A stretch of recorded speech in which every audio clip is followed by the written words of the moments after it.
My search led me to the study of the spiritual forces with which all of us are blessed. And it was in this field that I came upon a clue which has enabled me to help millions of people to find their earthly destinies.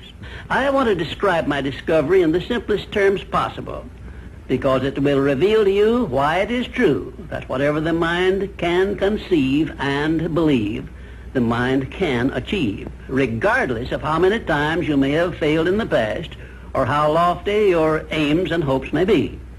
I caught my first fleeting glimpse of the profound law which provides the means by which we may choose our own purpose in life and attain it, while I was being coached by Andrew Carnegie during the organization of the Science of Success philosophy.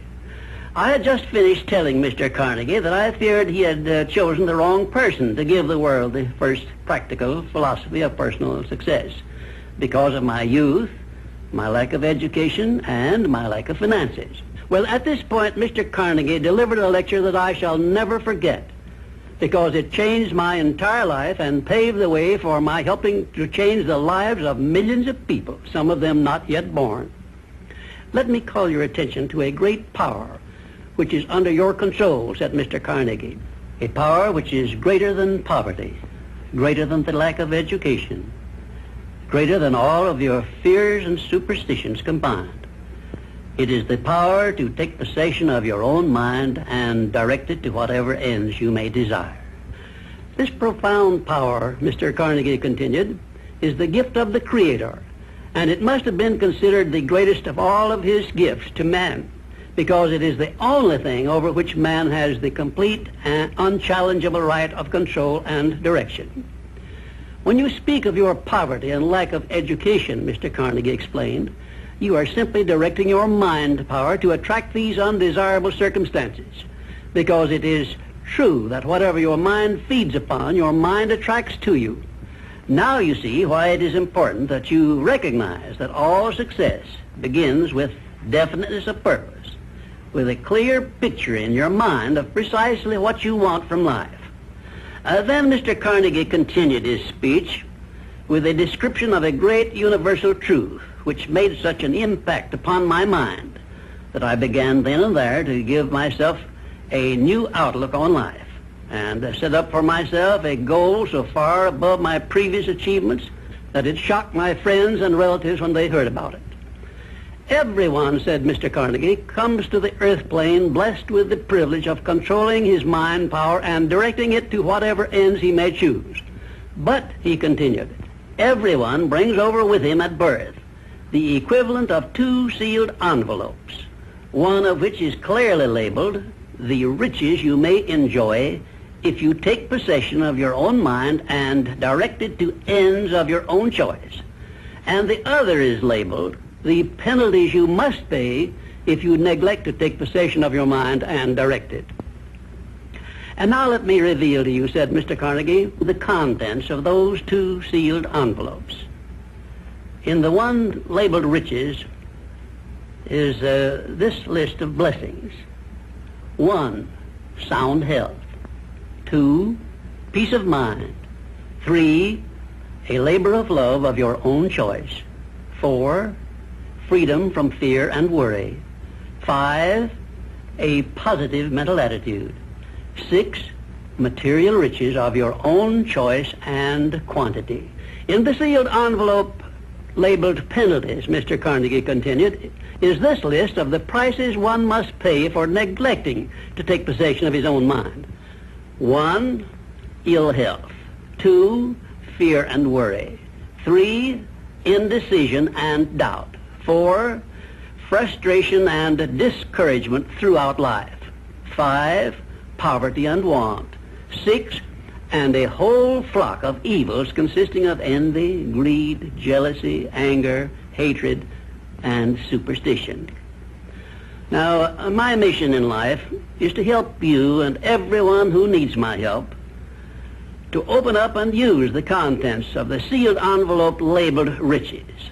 And the starting point from which you must take off if you wish to write your own ticket from here on out for the remainder of your life, I will describe for you in these simple instructions. 1, procure a neat pocket-sized a notebook, or something on the order of this one here, loose leaf affair. And on page 1, write down a clear description of your major desire in life, the one circumstance or position or thing which you will be willing to accept as your idea of success. And remember before you begin writing that your only limitations are those which you set up in your own mind or permit others to set up for you. And 2, on page 2 of your notebook, write down a clear statement of precisely what you intend to give in return for that which you desire from life. And then start in right where you stand now to begin giving. And 3, memorize both of your statements, what you desire and what you intend to give in return for it, and repeat them at least a dozen times daily. And always end your statements with this expression of gratitude for the blessings with which you were gifted at birth. I ask not, O divine providence, for more riches, but more wisdom with which to accept and use wisely the riches I received at birth in the form of the power to control and direct my mind to whatever ends I desire. If you are not too successful or self-satisfied to accept and express this profound prayer, if you accept it and express it in the same spirit of humble sincerity in which I pass it on to you, a new and a better world will reveal itself to you. A world in which you will see reflected the circumstances and the things which you yourself have created. And now let me close this, our first visit, with my favorite expression of gratitude. O divine providence, I ask not for more riches, but more wisdom with which to make wiser use of the riches you gave me at birth, consisting in the power to control and direct my own mind to whatever ends I desire. My name is W. Clement Stone. As General Manager of the Napoleon Hill Associates, it is my privilege to introduce you to Napoleon Hill. How do you do? I'm very happy to have this personal visit with you. Won't you be seated, please? And now, may I request that you forget all your problems and just relax while I bring you the master key with which you may unlock the door to any opportunity that your mind can conceive. The master key consists of 17 principles, the first of which is definiteness of purpose. Right here at the beginning of our visit, I'm going to make you a promise. If you will decide definitely what you want most during your entire lifetime and write it down on paper so that I can read it, I will give you the master key with which you may open the door to the attainment of your desires, whatever they may be. The exact moment when I will deliver this master key to you will depend entirely upon when you are ready to receive it. This is the first of 13 messages that I will deliver to you. Now, in each message, I will describe the master key in terms that you will understand, if you are ready to understand. And now I shall give you the first cue as to the nature of the great master key which has been responsible for all the great successes in every calling, in every part of the world. Please listen carefully to what I have to say, because you may discover the secret of the master key in this first visit. You may get your first cue as to the nature of the great master key when I tell you that psychologists have discovered a natural law which is the very foundation of all personal successes. And I can describe it to you in one short sentence so you can understand it. Whatever the mind can conceive and believe, the mind can achieve. Isn't that a profound statement? You will notice that it says nothing about the need for education, but simply that whatever your mind can conceive and believe, your mind can achieve. Now, if you want evidence that the mind can achieve whatever the mind can conceive without the benefit of formal education, you only have to remember that Thomas A. Edison conceived the idea of becoming an inventor and lived to become the world's greatest scientist in the field of invention. with only 3 months of common school education. When I first heard Andrew Carnegie describe this natural law, which makes it possible for you and I and everyone else to write his own price tag in life and attain it, I became so enthused over it that I began to search for the power back of it, and my curiosity led me finally to the discovery of the master key, which I shall reveal to you if you are ready to receive it. My search led me to the study of the spiritual forces with which all of us are blessed, and it was in this field that I came upon a clue which has enabled me to help millions of people to find their earthly destinies. I want to describe my discovery in the simplest terms possible, because it will reveal to you why it is true that whatever the mind can conceive and believe, the mind can achieve, regardless of how many times you may have failed in the past or how lofty your aims and hopes may be. I caught my first fleeting glimpse of the profound law which provides the means by which we may choose our own purpose in life and attain it, while I was being coached by Andrew Carnegie during the organization of the Science of Success philosophy. I had just finished telling Mr. Carnegie that I feared he had chosen the wrong person to give the world the first practical philosophy of personal success because of my youth, my lack of education, and my lack of finances. Well, at this point, Mr. Carnegie delivered a lecture that I shall never forget, because it changed my entire life and paved the way for my helping to change the lives of millions of people, some of them not yet born. Let me call your attention to a great power which is under your control, said Mr. Carnegie. A power which is greater than poverty, greater than the lack of education, greater than all of your fears and superstitions combined. It is the power to take possession of your own mind and direct it to whatever ends you may desire. This profound power, Mr. Carnegie continued, is the gift of the Creator, and it must have been considered the greatest of all of His gifts to man, because it is the only thing over which man has the complete and unchallengeable right of control and direction. When you speak of your poverty and lack of education, Mr. Carnegie explained, you are simply directing your mind power to attract these undesirable circumstances, because it is true that whatever your mind feeds upon, your mind attracts to you. Now you see why it is important that you recognize that all success begins with definiteness of purpose, with a clear picture in your mind of precisely what you want from life. Then Mr. Carnegie continued his speech with a description of a great universal truth which made such an impact upon my mind that I began then and there to give myself a new outlook on life, and set up for myself a goal so far above my previous achievements that it shocked my friends and relatives when they heard about it. Everyone, said Mr. Carnegie, comes to the earth plane blessed with the privilege of controlling his mind power and directing it to whatever ends he may choose. But, he continued, everyone brings over with him at birth the equivalent of 2 sealed envelopes, one of which is clearly labeled, the riches you may enjoy if you take possession of your own mind and direct it to ends of your own choice, and the other is labeled, the penalties you must pay if you neglect to take possession of your mind and direct it. And now let me reveal to you, said Mr. Carnegie, the contents of those 2 sealed envelopes. In the one labeled riches is this list of blessings. 1, sound health. 2, peace of mind. 3, a labor of love of your own choice. 4, freedom from fear and worry. 5, a positive mental attitude. 6, material riches of your own choice and quantity. In the sealed envelope labeled penalties, Mr. Carnegie continued, is this list of the prices one must pay for neglecting to take possession of his own mind.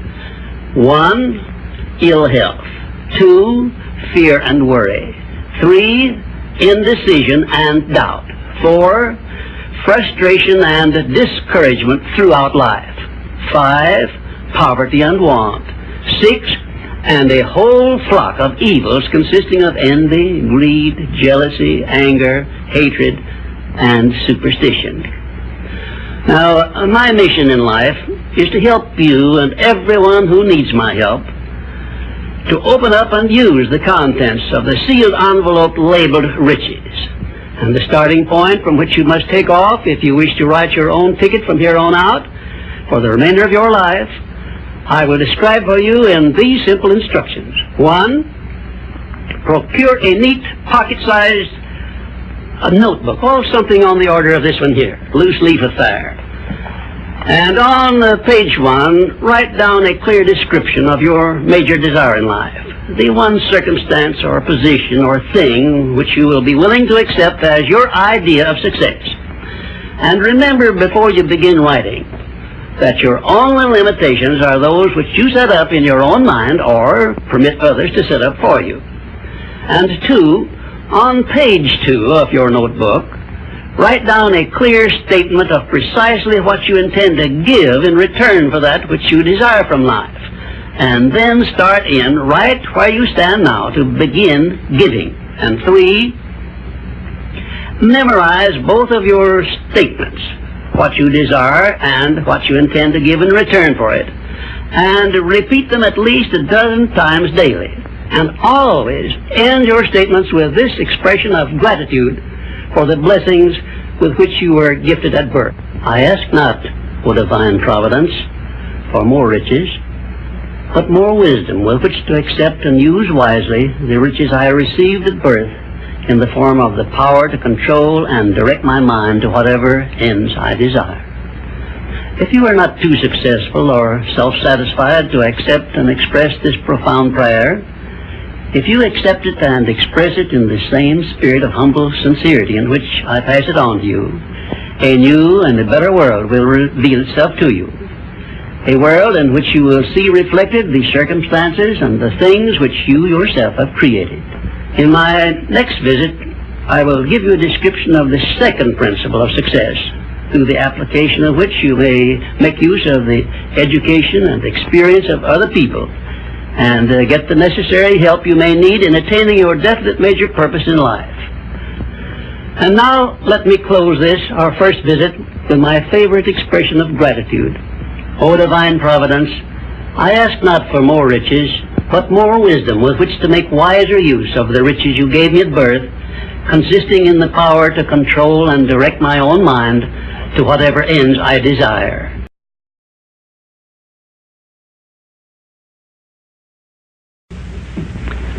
We come now to the second of the 17 principles which lead to the master key with which you may open the door to the attainment of your definite major purpose in life. This principle of success is called the mastermind principle. I want you to understand the nature of the mastermind principle because you must use it before you can take possession of the master key. An understandable definition of the mastermind is this. It consists of 2 or more people who work in perfect harmony for the attainment of a definite purpose. Now, here are some interesting facts about the mastermind which give you an idea of how important it is and how necessary that you embrace this principle and make use of it in attaining success in your chosen occupation. First of all, it is the principle through which you may borrow and use the education, the experience, the influence, and perhaps the capital of other people in carrying out your own plans in life. It is the principle through which you can accomplish in 1 year more than you could accomplish without it in a lifetime if you depended entirely upon your own efforts for success. And I have heard well-informed Bible students say that the first known application of the mastermind was that which existed between the Nazarene and his 12 disciples. Of one fact I am absolutely sure. When you form a true mastermind alliance with others and work with them in a spirit of perfect harmony, you can draw freely upon the spiritual forces within you in carrying out your plans and desires. I also know that the mastermind principle can give you absolute protection against failure, provided always that your purpose in using this principle is beneficial to all whom you influence. In my research while organizing the science of success, I had the collaboration of practically every outstanding successful man this country has produced during the past 50 years. And I can tell you definitely that their success was due in the main to their knowledge and application of the mastermind principle. I wish also to call your attention to the fact that our great American way of life and our unmatchable system of free enterprise have been built upon the mastermind principle. The greatest document ever conceived by the mind of man is a perfect example of the mastermind principle in action. It is the Declaration of Independence, and the best evidence of the importance of maintaining perfect harmony in a mastermind alliance may be found in the fact that the 56 men who signed the Declaration of Independence knew full well that it might turn out to be either a license of freedom for all mankind or a death warrant which would cause each of the signers to be hanged. Now let us see how the mastermind principle has brought success to people whom we all know. First, consider when Kate Smith began her career as a singer. She had difficulty in earning enough from her singing to pay her living expenses. And she perhaps never would have made her singing pay if she had not discovered and applied the mastermind principle, which gave her access to the master key to success when she formed the mastermind alliance with Ted Collins. And according to a report I saw in Reader's Digest, Kate Smith has earned upwards of $30 million, and she is still in the upper brackets of income. Two, I remember when Edgar Bergen and that cute little block of wood known as Charlie McCarthy used to play anywhere they could get an engagement. And I rather suspect that often all they got for their services was a meal. But Edgar Bergen is a smart man in the field of entertainment. So he formed a mastermind alliance which introduced him and Charlie to millions of people by radio and television. And I suspect he is not concerned about money any longer. And you may be surprised when I tell you that the great Ford industrial empire started with the formation of a mastermind alliance between Henry Ford and his wife. At the beginning of his career, Henry Ford was shy and lacking in self-confidence. It was Mrs. Ford who inspired Henry Ford with the faith and the courage to go ahead with the perfection of his horseless carriage. Although his relatives and neighbors generally tried to discourage him from wasting his time with the contraption, as they called it. 4, the Federation of States, known as the United States of America, is the richest and the most powerful nation civilization has yet produced. And the secret of our strength and riches consists in our form of government through which all our states function in a spirit of harmony based on the mastermind principle through a central federal government located at Washington. And now a word to you personally. If you work for a salary or wages, you have a marvelous opportunity to promote yourself into a higher income and a more responsible position by forming a mastermind alliance with your associate workers, including the management. In my next visit, I will give you further instructions on how to apply the mastermind principle so as to increase your own income and promote yourself to a higher position with the full cooperation of your management. Yes, that is correct. I will show you how to write your own price tag, fix your own wages, establish your own working hours, and give yourself financial independence. But right now, I want you to do 3 things before our next visit. First, decide definitely where you wish to be and what you wish to be doing during the next 3 years. And second, decide how much money you desire to be making and what you are going to do to earn it. And third, form a mastermind alliance with at least one person in your immediate family and at least one other person among those to whom you are selling your services. By taking these 3 steps, you will have gone a long way toward appropriating the great master key to success. There is no such thing as something for nothing. Everything, including your personal success, has a price that must be paid. And the only price you are requested to pay for the present is the effort necessary to do 3 simple things that I have suggested. Now, before you begin to take the 3 steps I have suggested, there is one important fact I wish you to remember, and it is this. Control your mental attitude and make yourself friendly and agreeable with everyone with whom you are closely associated if you expect friendly cooperation in return. Indifference cannot create a mastermind alliance for you. A negative mental attitude can bring you nothing but failure. Remember always, you are where you are and what you are because of your mental attitude in which you relate yourself to other people. Remember also, your mental attitude is the one and the only thing over which you have complete control. Success is something which has to be planned, and success is something which has to be earned in advance. True, there is such a thing as luck, but just remember that luck is something you can create for yourself if you know the rules and follow them just as I give them to you. Remember, too, that success in the higher brackets of achievement is something that can be had only by taking others along with you. And the best definition of success, which I know, is this. Success is the knowledge with which to get whatever you want from life without violating the rights of others and by helping others to acquire it. There is a known formula for the attainment of success, and it is as definite and certain as are the rules of mathematics or the principles of science. My purpose in these visits is to bring you that formula in simple terms that you can understand and apply. But I can never give you that for which you are not ready. If you are ready to advance into the higher brackets of success, you will recognize this fact by your willingness to follow the simple instructions I shall give you as we go along. If Kate Smith had not been ready for success when she formed a mastermind alliance with Ted Collins, he couldn't have brought her success.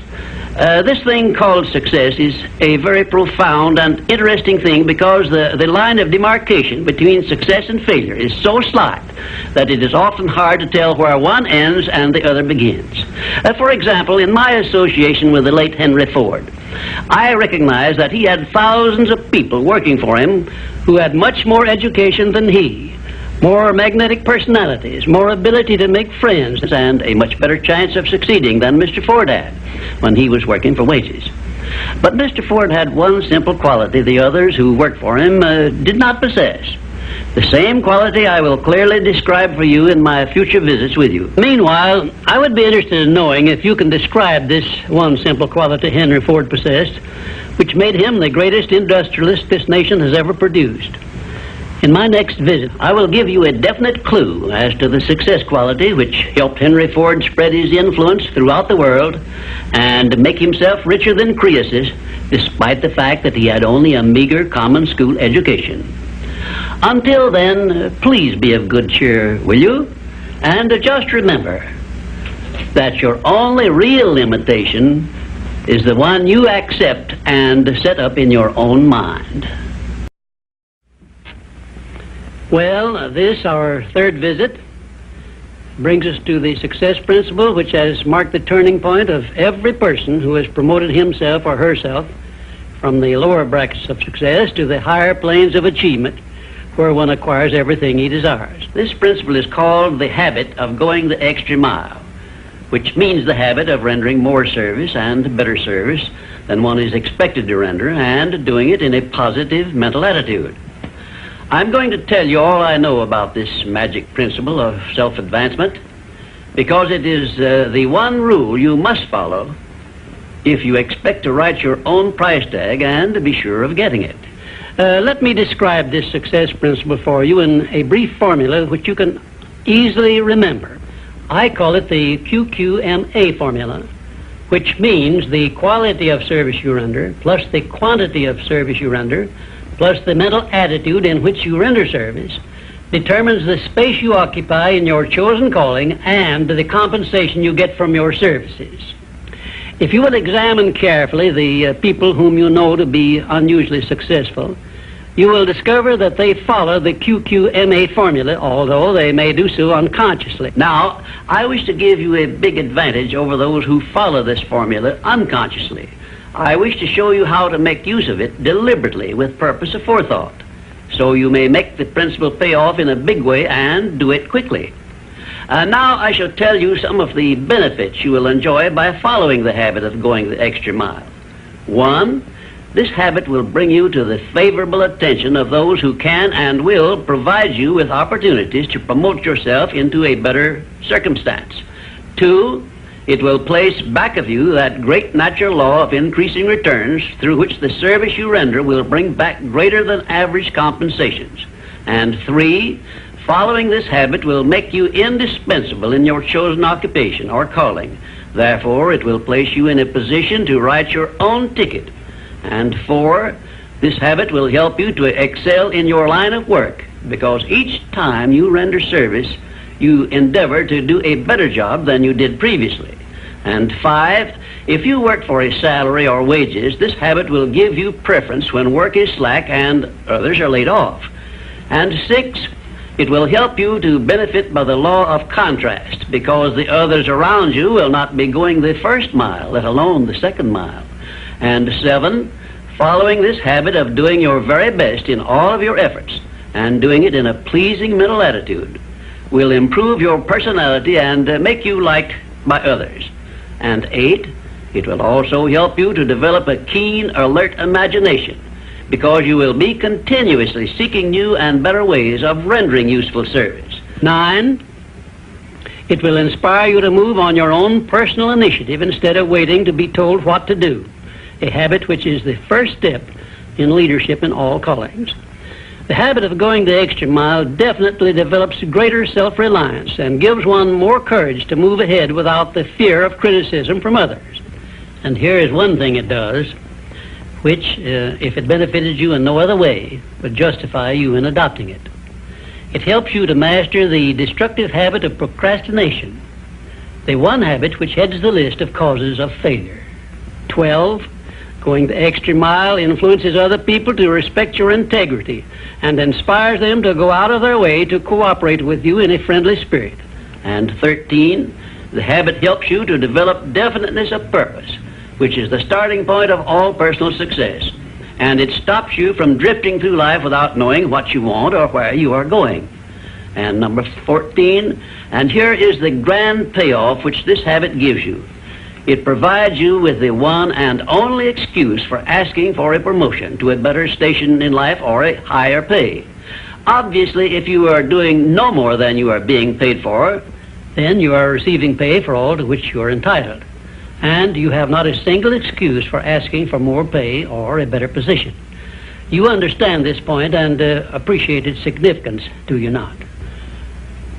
15, last but not least, the habit of going the extra mile conditions your mind to maintain a mastermind alliance with others. Ever so often I hear people complain about their not receiving favorable breaks in their relations with others. I never hear this sort of complaint from one of my students of the science of success, nor from anyone who has ever read any book that I have written, because all of my students have learned the secret of how to create their own favorable breaks. They do it by following the habit of going the extra mile. I can tell you frankly, I have never received a major favorable break during my entire life that did not come from having applied the principle of going the extra mile. Sometimes I hear people complain also that their positions are such that they are not permitted to go the extra mile. And my counsel to these people is always the same. Change positions and market your services where it pays to go the extra mile. I am sincere in giving this advice because I know that no one can do better than earn a mere living unless and until he begins going the extra mile. During my business career, I suppose I have employed at one time or another at least a score of private secretaries, all of whom followed the habit of going the extra mile. But I have never been able to keep but one of those secretaries for more than a year because invariably they promoted themselves into better paying jobs elsewhere, and they did so with my full blessings. The one exception is my present chief secretary, who has been with me for over 10 years. I married her to make sure I wouldn't lose her. The reason I know definitely that the habit of going the extra mile is a sound procedure is the fact that I have checked this principle, as I did all of the other 16 success principles, to make sure they were in harmony with natural laws. I can give you a fine example of how nature forces man to go the extra mile in order that he may produce the food with which to exist. The farmer, for example, must follow the habit of clearing the ground, fencing it, plowing it, and planting the seed at the right season of the year, all of which he must do in advance without compensation of any kind. If he does his part of the work properly, he then hands the job over to nature, sits down and waits for her to do her part, and within a brief period, nature germinates the seed the farmer plants, matures it, and yields back to him the seed he planted, plus perhaps an increase of 100 times that amount to compensate him for having gone the extra mile. Thus we see that the law of increasing returns comes to the aid of the man who goes the extra mile. And this principle applies the same in rendering service in a job as it does in the fields of a farmer. If the farmer did not follow the habit of going the extra mile, the human race would starve to death in one season. And I am sure you will agree that any time we can copy Mother Nature's habits, we will not go wrong in doing so. You now have a possession of the third principle of personal achievement, which brings you 3 steps nearer the secret by which you may take possession of the master key to success. In order that you may test the magic power of this third principle, I'm going to offer you a suggestion which may bring you such overwhelming success that you will not need to attend further visits with me.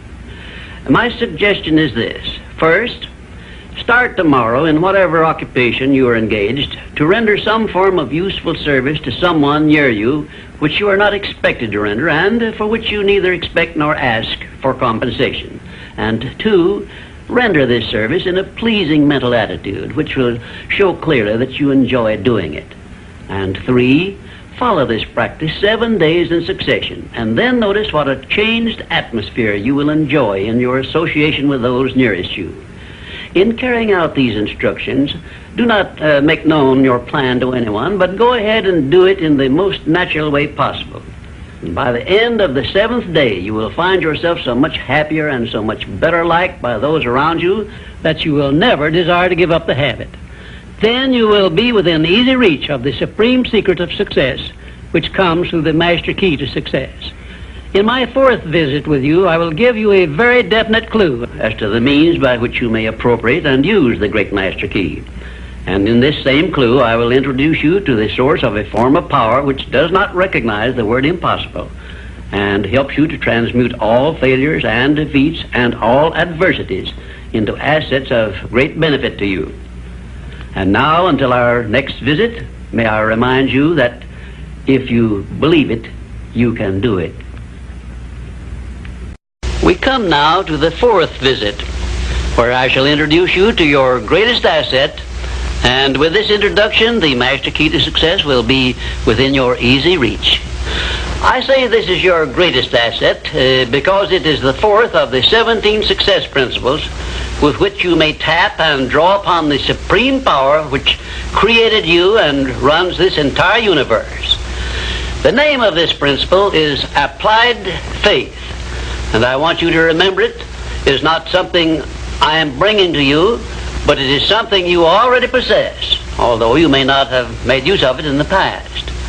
And now let me tell you what applied faith is and what you can do with it. Applied faith is the mental attitude wherein you may clear your mind of all fears and doubts and direct it to the attainment of whatever you desire in life. In our 1st visit, I told you that you and I and every person were blessed with the privilege of complete control over but one thing, and that is the exclusive right to take possession of our own minds and direct them to the attainment of whatever we desire in life. Applied faith is a mental attitude we must cultivate and maintain before we can take complete possession of our minds. It is the means by which we may break the seal of that envelope I mentioned in our 1st visit and take full possession of the 6 forms of riches we get in return for taking possession of our minds and using them. Those 6 riches were, as you may remember, sound health, peace of mind, a labor of love of your own choice, freedom from fear and worry, a positive mental attitude, and material riches of your own choice and quantity. We are now, this very moment, standing in front of the gateway which can be opened only with the great master key to success. And I'm giving you the closest clue I have yet mentioned as to how you may take possession of this key. In order that you may condition your mind to embrace and use applied faith, you must understand that there are 2 ways in which you can use faith. You can put it into reverse gear and use it in a negative way by allowing your mind to dwell upon the circumstances and the things you do not want, such as poverty, ill health, failure, defeat, And this is precisely what the majority of people do, which explains why the majority of people go through life in misery and want. Or you can take possession of your mind and direct it to think of the 6 riches which came over with you in that sealed envelope. And you will attract these riches to bless and serve you all through your life. Isn't it a strange fact that most people make a negative application of their great power of faith by thinking about and believing in poverty, ill health, fear, failure, and defeat, when it would be so easy for them just to change their thinking over to the circumstances and things they desire? Now let me give you a description of the one thing which represents the main difference between a successful person and a failure. Please listen carefully and think for yourself as I speak, because failure to recognize the truth I am about to give you is the starting point of most failures. Successful people in all occupations, all professions, and all callings have one trait which distinguishes them from the failures. It is their capacity for belief. The failures see the hole in the donut, but do not see the donut around the hole. The successes see the hole also, but they see the donut around the hole. Thomas A. Edison believed that he could perfect an incandescent electric lamp, and despite the fact that he failed over 10,000 times before he was crowned with success, he made his belief uncover the secret for which he was searching. Give one guess as to how many times the average person must fail before he quits. Fails because of the lack of capacity for belief. How many times can you meet with defeat before you give up the ghost and quit? Henry Ford believed he could build a self-propelled vehicle which would take the place of the horse and buggy. And despite the ridicule of relatives and neighbors and the lack of finances, he transmuted his belief into an industrial empire which changed the entire American way of life. Mind you, Ford did this with very little education and no operating capital to begin with. Right here, let me ask you a question which may well change your entire life. You perhaps have an idea or a plan which would be useful to other people, but you have done nothing about it because you lack the self-confidence to give you a start. In other words, you are now where Henry Ford was before he built the first model of his world-famous automobile. Mr. Ford broke through that wall of fear, which may now be holding you back, and put his idea into operation by making use of the mastermind principle I mentioned in our second visit, through an alliance with his wife. Now, the question I wish to ask you is this. Why don't you form a mastermind alliance with someone and begin putting your ideas to work for you? Belief is truly a magic word, because it is the beginning of all successes. It is the very foundation of civilization. It is the one quality you must develop before you can make use of the great master key to success. To be successful, you must become a person with a great capacity for belief, and the place to start believing is with yourself. You should begin by recognizing that you were born with the privilege of complete control over your own mind. You should also recognize that by the application of the master key to success, which I am passing on to you through these visits, you can take full possession of your mind and make it yield you whatever you demand in life. Observe, I use the word demand, not beg.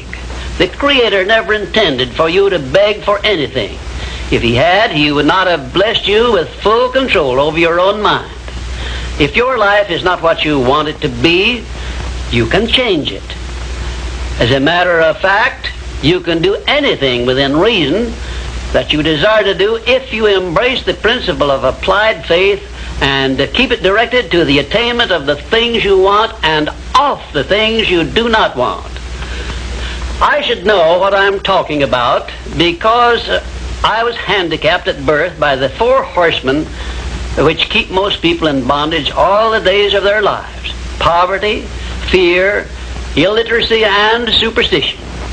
I have discovered the master key which gives one deliverance from all the evils one does not want and opens wide the gateway to the riches which the Creator intended every person to enjoy on this earth. Applied faith is the only means by which the master key can be appropriated and used. Therefore, I give you these instructions through which you may create a mental attitude which is favorable for the expression of faith. 1, know what you want and believe that you can and will get it. 2, give expressions of gratitude many times daily for having received that which you want, even before you actually get physical possession of it. Possession starts first in the mind. Please remember this. 3rd, keep your mind open for hunches from within. And when you are inspired to action, do not wait, but move on your own personal initiative at once. Remember, there can be no application of applied faith without action. 4th, when overtaken by defeat, as you may be many times, remember that man's faith is tested many times before he is crowned with final victory. And accept your defeat as nothing more than a challenge to keep on trying. And 5, a burning desire for the things or circumstances you want is the starting point of all applied faith. Be definite, believe, and act. And keep on acting if at first you meet with defeat. 6, when doubt creeps into your mind, remember that whatsoever a man believeth, that shall he also reap. Remember, faith is not something you get. Faith is something you already have. But you may be using it in reverse gear by believing in the circumstances and things you do not want, the things you fear. Remember also that faith is guidance only. It is not a power which will bring you what you want, but a power that can guide you to go after what you want and get it. Remember, too, that your faith is limited only by your own capacity to believe. You can do whatever you make up your mind to do. I believed I could give the world a practical philosophy of success which would free men and women from their fears and limitations. I stood firmly back of that belief through 20-odd years of effort and saw my belief give freedom to millions of people. Do the thing, said Emerson, and you shall have the power. May I paraphrase this great truth by saying, believe and you shall receive. And now, until our next visit, will you please remember that your life is exactly what you make it by your own mental attitude.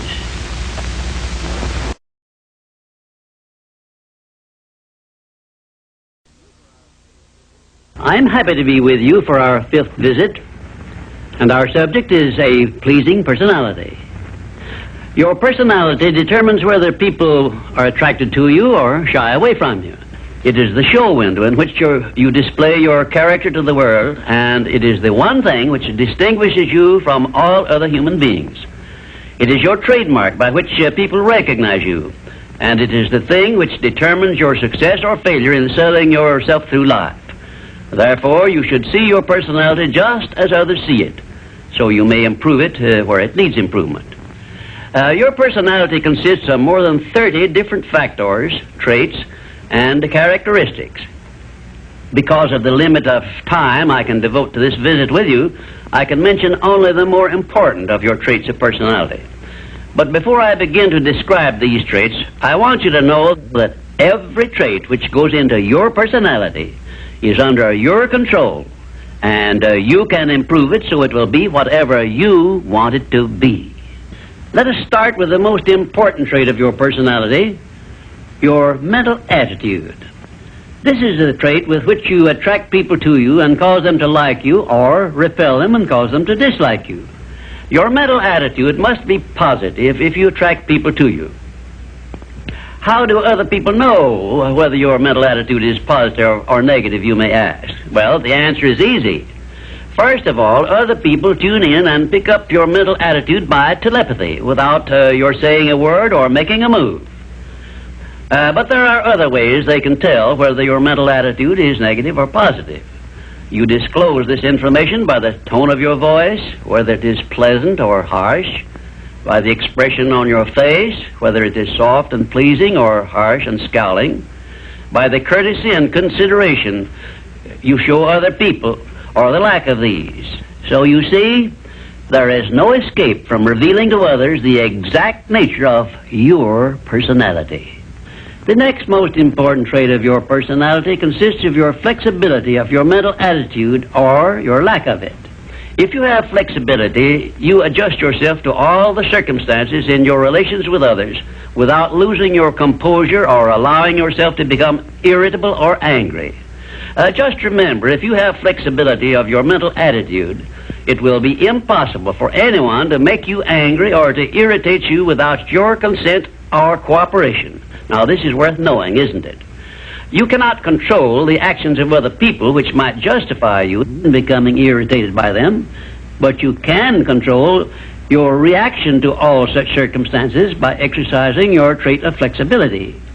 And you will observe that all people in the higher brackets of success have this flexibility, and they do control their reaction to the influences of other people. The third most important trait of a pleasing personality is the ability to control and direct your emotion of enthusiasm. Enthusiasm is one of the means by which you can give forcefulness to your words, but you must be able to turn it on and off at will as definitely as you can turn on and off water at the spigot. Uncontrolled enthusiasm often makes people boresome. It also may open wide the window to one's mind through which other people may enter and influence one in ways he does not wish to be influenced. The fourth most important trait of a pleasing personality is a sincerity of purpose. The person who is not sincere in all relationships with others is soon detected and rejected, because no one is attracted to the person who thus endeavors to deceive others. Sincerity is one quality of character which cannot be successfully faked, not even by the most astute rascal or the most efficient actor, because insincerity evermore carries with it some warning sign which other people recognize. You have only to go back into your own experience with insincere people to prove the truth of what I have stated. There are 26 other important traits which give one a pleasing personality, but I do not have time to give them to you in this visit. Now let us turn our attention to some of the common habits which destroy a pleasing personality. Please check yourself as I describe these negative habits, and you may make discoveries about yourself sufficient to enable you to rebuild your entire personality so it will become a master salesman in your behalf. One of the most destructive habits which make one's personality objectionable is that of breaking in and running away with the conversation when others are speaking. And 2, sarcasm, expressed by insinuations and wisecracks which are not so wise, is near the head of the list of habits which give one a negative personality. And 3rd, vanity expressed by either words or actions is sure to make one unpopular. And 4, indifference in listening while others are speaking is sure to be noticed and resented.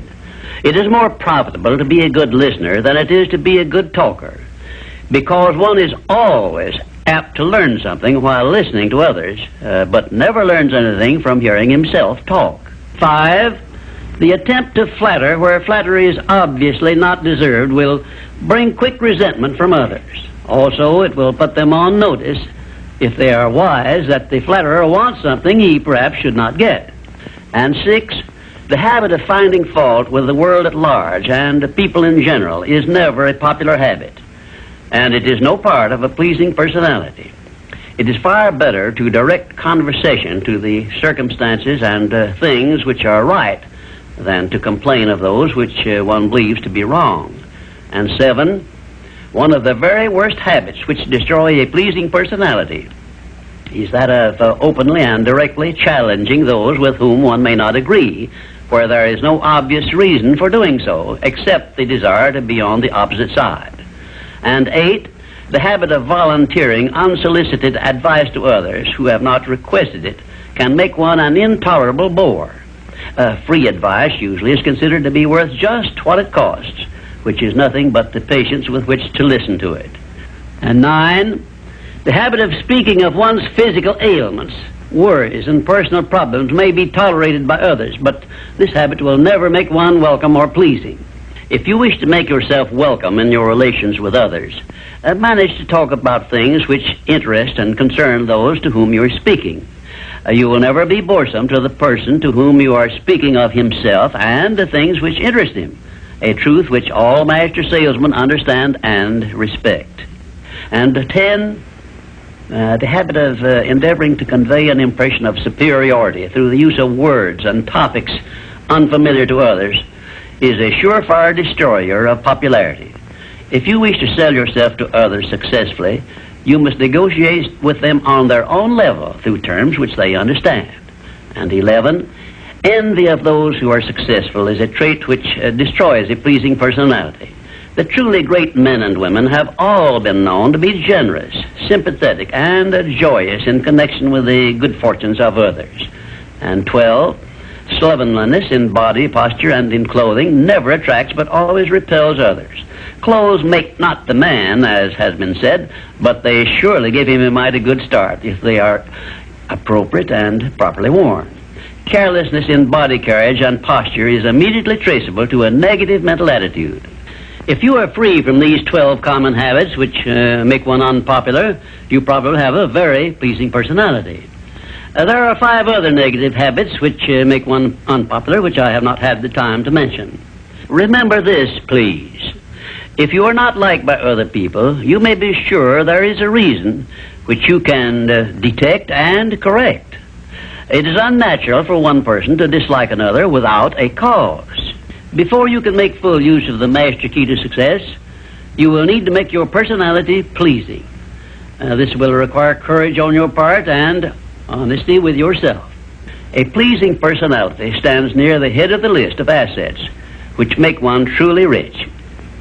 I was impressed with this truth many years ago when I heard Andrew Carnegie say that he paid his right-hand mastermind ally, Charles M. Schwab, $75,000 a year for the services he rendered directly.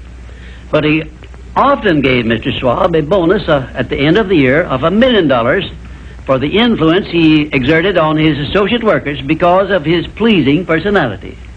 You see, therefore, Andrew Carnegie, who has been said to have been the greatest judge of men this nation has ever known, placed a value on a pleasing personality of more than 10 times as much as he valued the personal services of his right-hand man. Perhaps this will give you a clue that may help you up the market value of your personality. And now, until we meet again, may I wish you health, wealth, and peace of mind. This visit brings us to the 6th principle of success, without which the 5 principles I have given you previously would be useless. It is the principle of self-discipline. Self-discipline, as I am presenting it to you here, has reference not only to your mastery of negative habits, which stand in the way of your success, but more particularly to your development and enforcement of the positive habits you will need in order to avail yourself of the 6 assets you brought over with you in that sealed envelope I mentioned in our first visit.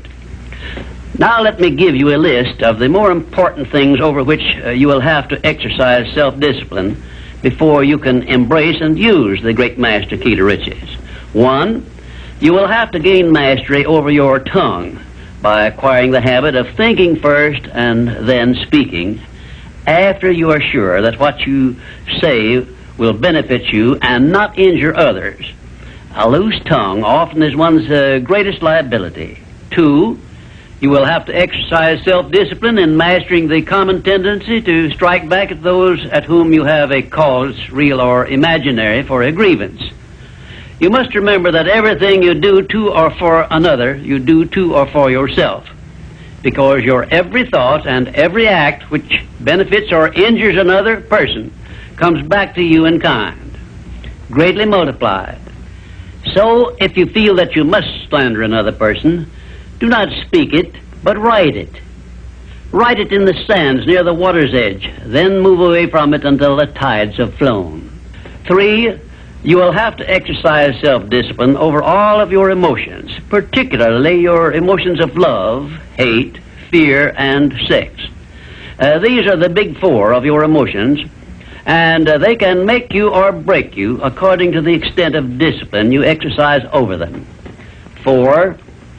Your mental attitude needs discipline and control at all times. Lacking this discipline, it can, and it often does, drive away friends, destroy opportunities to get ahead, brings on physical and mental illness, develops stomach ulcers, and makes peace of mind impossible. 5. I have reserved the emotion of sex for special mention, because failure to exercise self-discipline over this emotion probably heads the list of all the causes of personal failure. The emotion of sex is the most powerful of all emotions, and it is nature's great creative instrument with which all species of living things are perpetuated. The proper means of self-discipline of the emotion of sex is transmutation, the control and direction of this great emotional feeling toward the attainment of worthy purposes, such as the fulfillment of one's major purpose in life.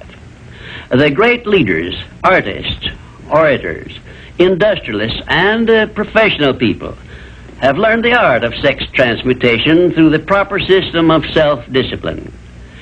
Because of the delicacy of the subject of sex emotion, I am limited as to the information I can give you about it on this visit.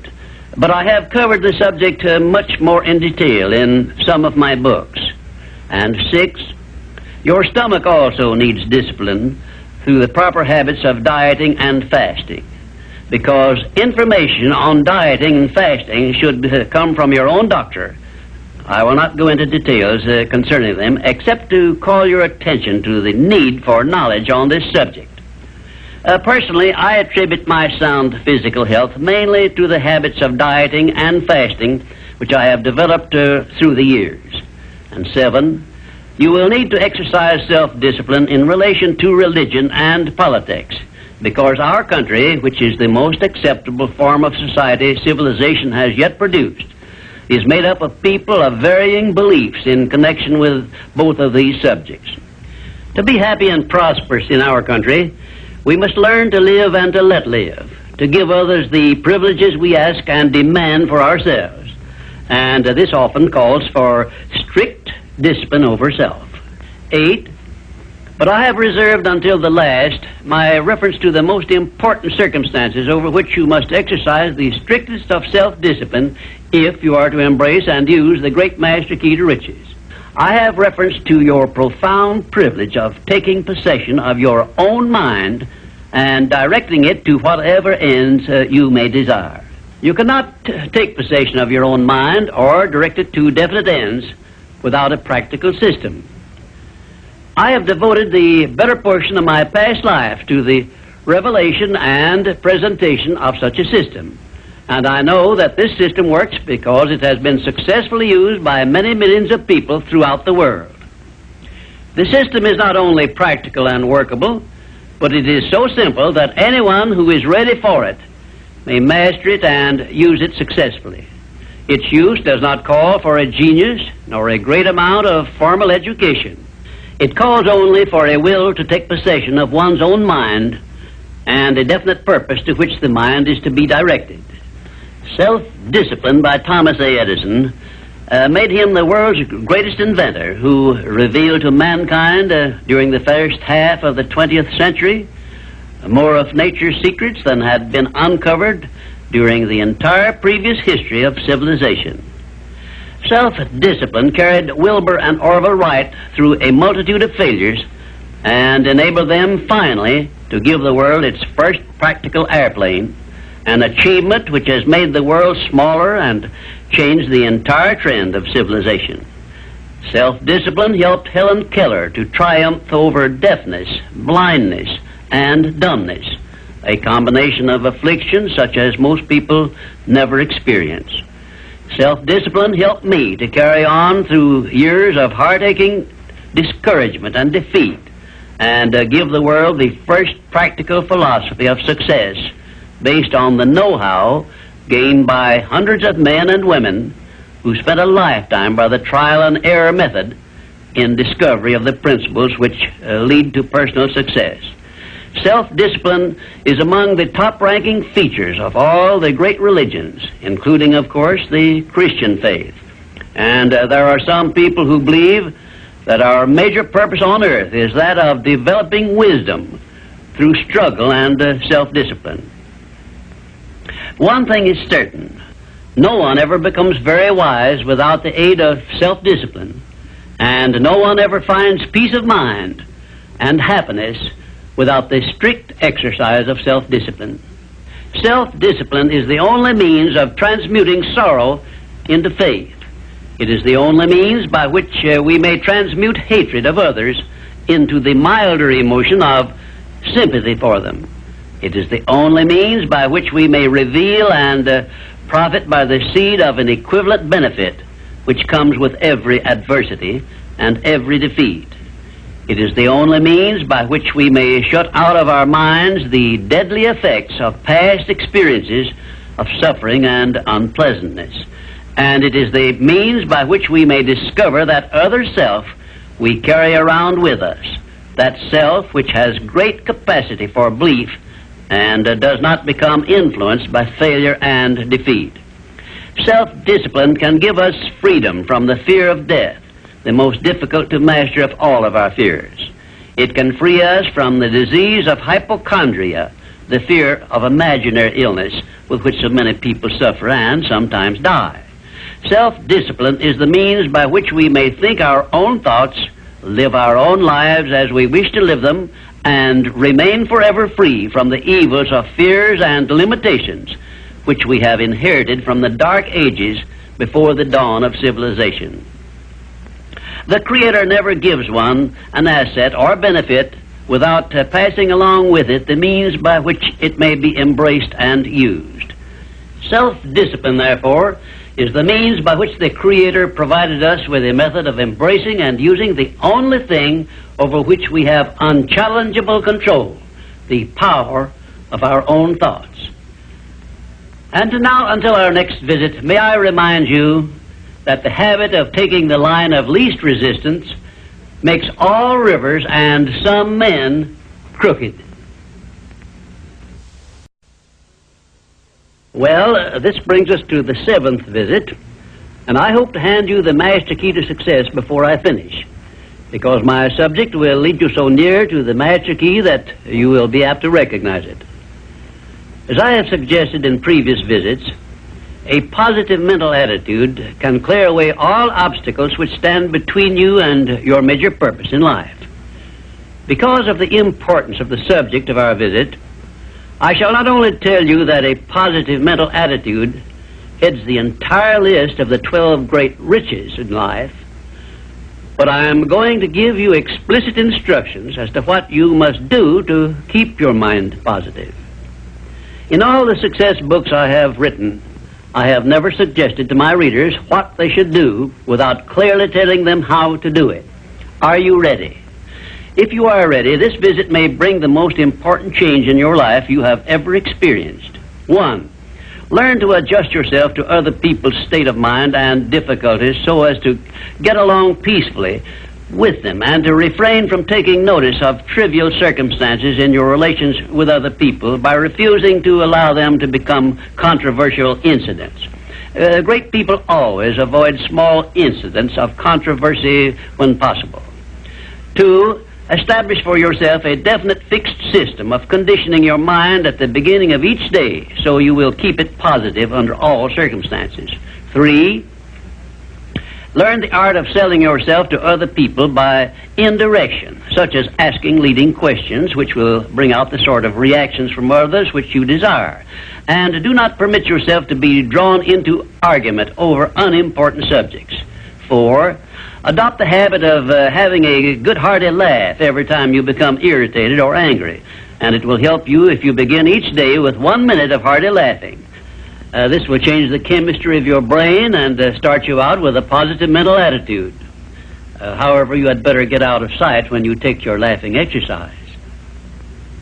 5, start each day with an expression of gratitude for all the adversities, defeats, failures you have experienced in the past, and search for the seed of an equivalent benefit these have yielded you through the passing of time. Then give thanks for the blessings you expect to receive during the day.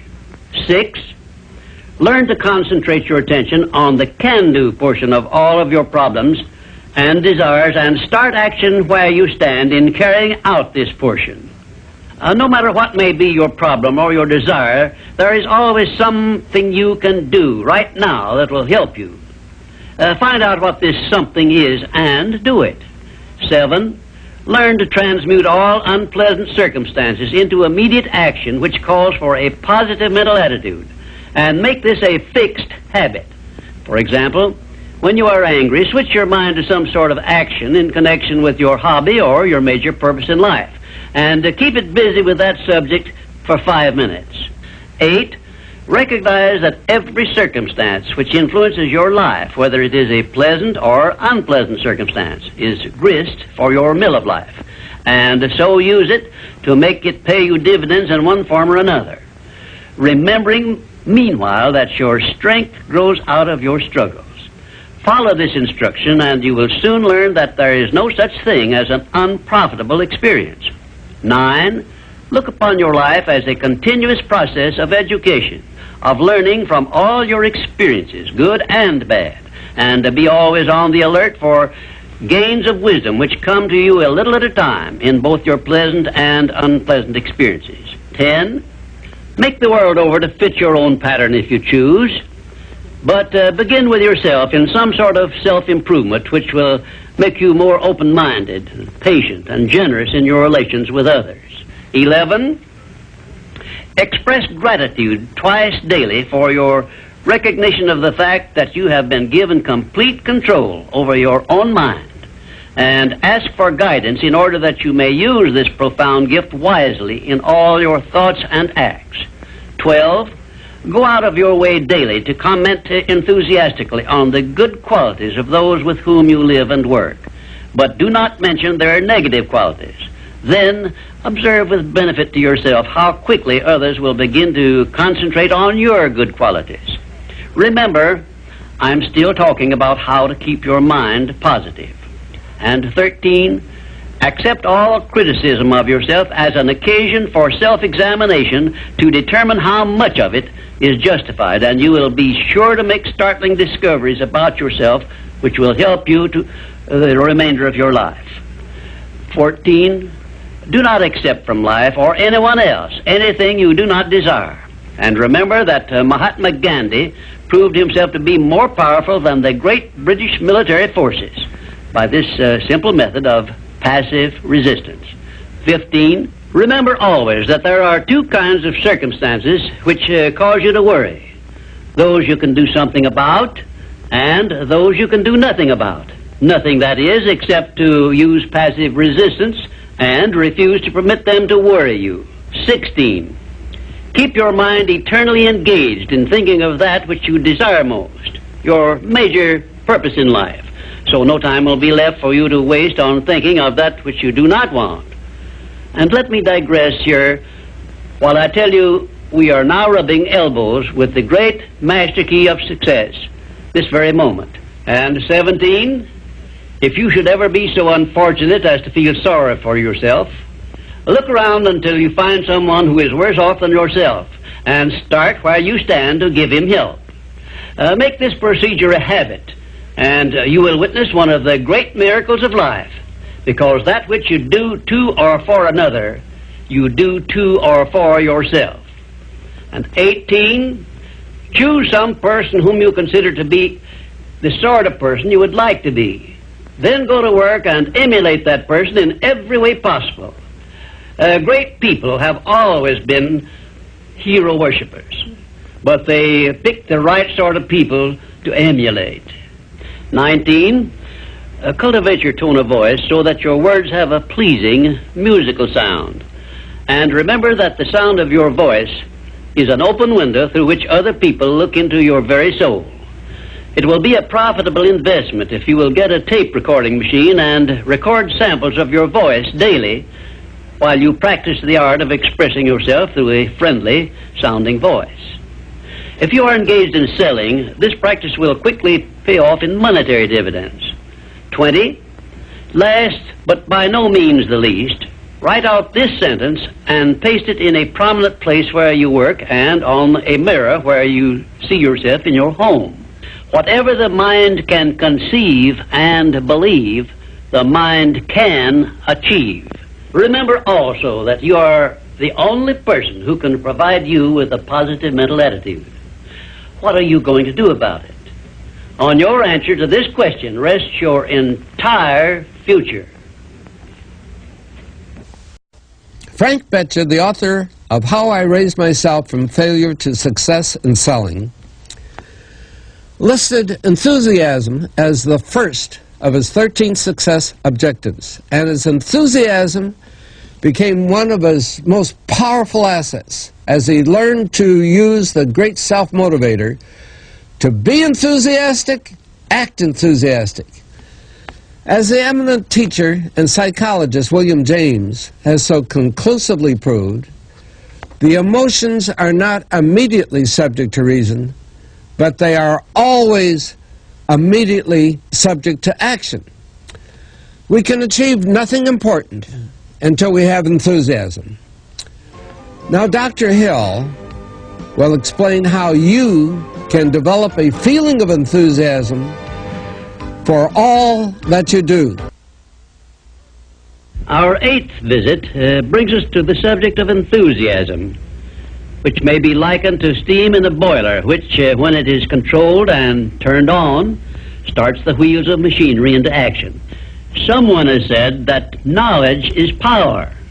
That is only a half-truth, for knowledge becomes power only when it is put into action for the attainment of a definite objective. Enthusiasm is one of the more powerful means by which we may put into action our education, experience, and knowledge. Spoken words without enthusiasm are often ineffective, and sometimes they can be actually boresome, as you of course know if you have noticed the effect a speaker without enthusiasm has on his listeners. I have known lecturers to hold audiences spellbound for 2 hours, yet when members of the audience were asked to tell what the speaker had said, they could not remember. But what they did remember was that the speaker got their attention and held it. And now let me explain why enthusiasm has such a powerful impact upon the minds of those who come under its influence. To begin with, I believe you'll be interested in knowing that your brain and every other person's brain is both a broadcasting station and a receiving station, which sends out thought vibrations and picks up those sent out by other people. When you turn on your enthusiasm, you step up the vibrations of thoughts which go out from your brain so that they reach and affect other people more quickly. As a matter of fact, you can send out thoughts which have been so stepped up with silent enthusiasm that they will reach and influence other people to whom you direct your thoughts. This is a fact which has been known to psychologists for ages, and it is also known to most master salesmen who use this method to condition the minds of their prospective buyers before they ever talk with them. You must have observed that the enthusiasm is very contagious, that it engages the attention of those who come under its influence and causes them to respond in a similar spirit of enthusiasm. I once heard Andrew Carnegie say that if you turned loose one man who thought in terms of intense enthusiasm in an industrial plant employing thousands of people, this man's enthusiasm would very quickly reach and influence every person in the plant. And he said it made not the slightest difference whether the enthusiasm was negative or positive, constructive or destructive. Then Mr. Carnegie went on to explain that in his selection of employees for promotion to bigger jobs, the first thing he looked for was a man's capacity to express himself in terms of intense enthusiasm. He said that enthusiasm is one of the most important traits necessary for leadership. The most successful lawyers are not necessarily those who know most about the legal profession, but they are those who know how to influence courts and juries with their belief in their cases and have a great capacity for expressing themselves with enthusiasm. When you are introduced to another person, you have a marvelous opportunity to sell yourself favorably to that person by the extent of the enthusiasm you express in accepting the introduction. When you shake hands with another person, you have also a fine opportunity to make a favorable impression by the warmth of enthusiasm you put into that handshake. If there is anything which leaves me flat and unfavorably impressed when I'm introduced, it's an extended hand which feels like a piece of cold ham and acknowledges the introduction with a cold, canned, pleased to meet you, with no signs of enthusiasm back of it. Now, right here, let me give you a brief course in salesmanship, which may be of value to you the remainder of your life. When you meet anyone on whom you wish to make a favorable impression, when it is a stranger you have not previously met or someone with whom you are already acquainted, do these things. 1, turn on your enthusiasm and so modulate your voice with it that you definitely make the other person feel you are happy to communicate with him. 2, when you shake his hand, take a firm grip on it and give it a quick, firm squeeze at the end of each word you express in your greetings. For example, say, "How do you do? I am so very glad to meet you." Do not crush the hand, however, as I have known some people to do. 3, then, if you begin the conversation, be sure that you direct it to some subject of interest to the other person. And 4, follow through by eagerly asking questions which will keep attention focused upon the other person. Then, when you are ready to have the other person hear what you have to say about yourself or your interest or your business, he will have been prepared to listen attentively. I've often told my students of salesmanship that the best possible way for one to sell himself to others is to first sell the others to themselves.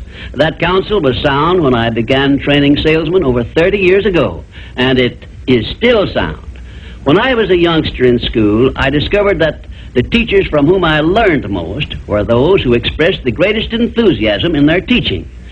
And I have heard an experienced doctor say that the enthusiasm he carries into the sick room with him has more to do with helping to bring about a cure than all the medicine he can prescribe.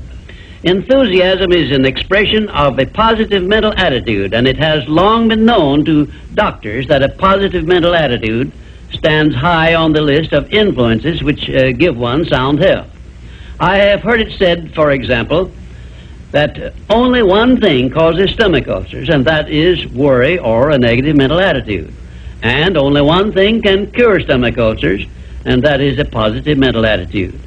It seems that disease germs cannot live and thrive in the bloodstream of one whose mind is always positive.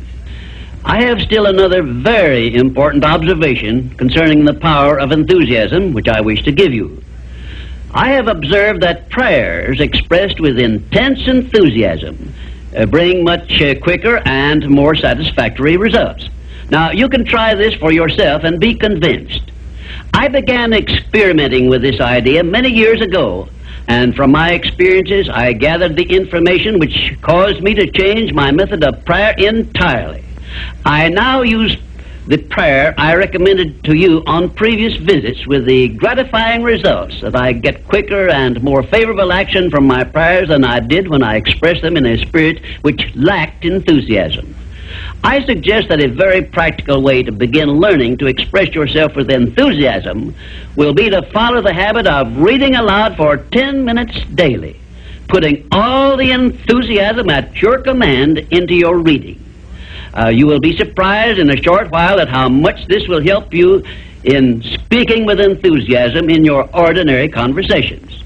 I would suggest also that you adopt the habit of practicing enthusiasm in your conversations with your family and your business associates. Incidentally, this habit will make you more popular with those who are close to you. You can enjoy the benefits of enthusiasm if you are interested enough to develop a technique by which to acquire this habit, so you will follow it in a natural, unaffected tone of voice. If you follow my suggestion that you read for 10 minutes daily as a means of acquiring the habit of enthusiasm, I recommend that you write down a list of 10 subjects, things, or circumstances in which you have the keenest interest, and use this list for your practice purposes. You will have no difficulty in reading in a tone of enthusiasm in connection with the things that you like best.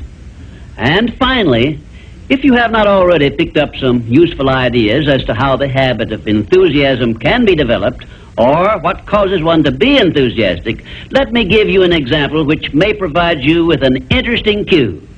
You perhaps remember when you were courting the person of your choice, or being courted, as the case may be, you needed no one to tell you how or why to be enthusiastic. Of course not, because the motive of love or affection took care of this without effort on your part. Just remember that enthusiasm is always easily expressed when one is inspired by a burning desire for something or any motive associated with one's closest interests. Where there is no motive, there is apt to be no enthusiasm. Remember also that the three basic motives which it has been said practically rule the world are: 1, the emotion of love; 2, the emotion of sex; 3, the desire for financial gain. A combination of all three of these motives, it has been claimed, can convert a mediocre person into a genius, and I leave the thought with you for consideration.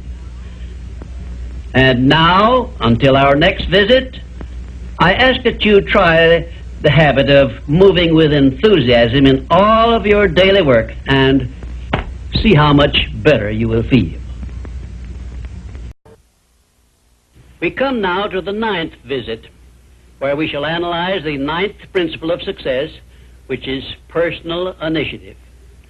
Personal initiative is the dynamo which starts the faculty of imagination into action, in the process of translating one's definite major purpose into its physical or financial equivalent. If you aim for success above mediocrity, you will need to learn to act on your own personal initiative, because your success is something which you must achieve for yourself without someone telling you what to do or how to do it. Incidentally, Cyrus H.K. Curtis, the former owner of the Saturday Evening Post, and one of my collaborators in organizing the Science of Success philosophy, was responsible for a motto on personal initiative of such great importance that I want you to have it. Said he, "There are two kinds of men who never amount to much: those who cannot do as they are told, and those who can do nothing else." Of course, Mr. Curtis's implication is very clear. He implied that those who amount to something worthwhile in life are those who move on their own personal initiative without being told what to do or why they should do it. The men who stand out in the minds of the public as the greatest successes from the days of George Washington on to the present are those who chose their own occupation, business, or profession, and moved on their own personal initiative in achieving their purpose. And those who are getting ahead most rapidly today, no matter in what position they began, are those who promote themselves to a higher place in life by acting on their own personal initiative. The habit of personal initiative not only inspires one to move on his own responsibility, but it also influences him to carry through until he completes that which he undertakes in a manner pleasing to all concerned, because he knows that a winner never quits and a quitter never wins. And right here is an appropriate place to say something I perhaps should have said before, namely, that a big success is made up of a great number of little circumstances, each of which is so small and seemingly insignificant that most people pass it by as not worthy of notice. Some may think, for example, that the habit of personal initiative is unimportant, but we have only to take a look at the record of some of our greatest successes to recognize that personal initiative was an important factor without which they never would have achieved success. For example, no one told F.W. Woolworth to start a 5 and 10 cent store. The idea was his own. He acted on his own personal initiative in putting his idea into action, and lived to see it yield him a fortune well above $100 million. My distinguished business associate, W. Clement Stone, started his insurance business on his own personal initiative with an operating capital of only $100. But he followed through on that same personal initiative and made his humble beginning yield an annual gross income of many millions of dollars. And it was that same habit of acting on his own personal initiative, of doing the thing he wanted to do, which inspired Mr. Stone to join forces with me in taking the Science of Success philosophy to millions of people throughout the world, an undertaking which it is believed may help more people to find their places in the world than has any other influence during the past 100 years. The habit of personal initiative was the chief trait which helped Henry J. Kaiser to build a great industrial empire and raise himself to a high position in the industrial world. It was this trait of personal initiative which inspired Mr. Kaiser to pile up such an enormous record in the building of ships during World War II, despite the fact that he had never built ships before. One day when I was lecturing to one of my classes, I mentioned Henry J. Kaiser's wonderful record in building ships more cheaply and quickly than experienced shipbuilders had been able to do, when one of my students spoke up and said, Mr. Kaiser's having been a friend of Jesse Jones of the Federal Reserve Bank did not hurt his chances of success any, did it? Well, for a moment it looked as if that question had placed me on a spot. But I soon recovered my composure and came back with this reply. No, his knowing Mr. Jones did not hurt his chances, but think of the thousands of industrialists, many of whom may also have known Mr. Jones, but did not use their personal initiative in getting his financial help. Personal initiative is one quality which inspires one to form friendships and to make contacts with people who can be of aid to them in times of need. It was my personal initiative which influenced Andrew Carnegie to give me an opportunity to organize the Science of Success philosophy. I now wish to give you an outline of the more important attributes of the person who has sufficient personal initiative to give him leadership in his chosen occupation. 1. First of all, the person who follows the habit of personal initiative has a definite major purpose in life and a plan for its attainment. 2, and a mastermind alliance with those whose help is essential in achieving his major purpose. 3, he has the necessary persistence and the will to win to carry him along when the going is hard and he meets with obstacles. 4, he makes decisions promptly when he has the necessary facts on which to base them and changes them slowly, if at all. 5, he follows the habit of doing more than he is paid for, and he does so in a pleasing, positive mental attitude. 6, he accepts full responsibility for everything he undertakes and never passes the buck when things go wrong. 7, he can take friendly criticism without resentment because he has learned to profit by it. 8, he knows what the 9 basic motives are which inspire all human endeavors and never requests anyone to do anything for him without giving that person an adequate motive for doing so. 9, he never expresses an opinion about anything unless he has thought the subject through and is prepared to state how he came by his opinion. 10, he follows the habit of listening much and talking only when he has something to say which may benefit himself or others. 11, he has a well-developed sense of observation of small details and knows his job from the smallest detail to the greatest. 12, he never tells anyone to do anything without suggesting why it should be done and how it may be done best. 13, he follows the habit of concentrating his full attention on one thing at a time. 14, his mental attitude is positive at all times when he is in communication with other people. 15, if you ask him a question, he will give you a direct answer, even if he has to tell you he does not know the correct answer. 16, last but perhaps most important of all, he never puts off until tomorrow that which should have been done last week, because he knows that the habit of procrastination is near the top of the list of the causes of failure. If you can rate OK on each of these 16 traits of personal initiative, you are a leader in your field of endeavor. When you come to examine yourself on the subject of personal initiative, just remember that your success or your failure depends very largely on the action you take in connection with your occupation. No one will tell you what you should do. No one will tell you what not to do. The decision must be your own, and you must follow through and carry out your decision on your own personal initiative. If you work for wages or a salary, you should decide to promote yourself through your own personal initiative to the top of the scale in your occupation. And remember that your promotion is entirely in your hands. In my previous visits, I have given you a blueprint of the steps you should take in promoting yourself to whatever station in life you desire. Now, let me give you a brief review of 8 principles we have covered previously. 1, definiteness of purpose. By now you should know what you want most from life, and you should have a plan for getting it. Here is the most important circumstance of your whole life, where you must move on your own personal initiative, because no one else can tell you what you should want most. 2, the mastermind principle. If you have not already formed a friendly alliance with those who can help you in attaining your major purpose in life, you should move on your own personal initiative and form this alliance at once. 3, going the extra mile. This is a must if your major purpose is anything above mediocrity. 4, applied faith. This is the principle which gives you power in carrying out your definite major purpose and all minor purposes. 5, a pleasing personality is an asset of priceless value, and it too is something you must acquire through your personal initiative. 6, self-discipline. The 6th principle of success is also something you acquire through your personal initiative.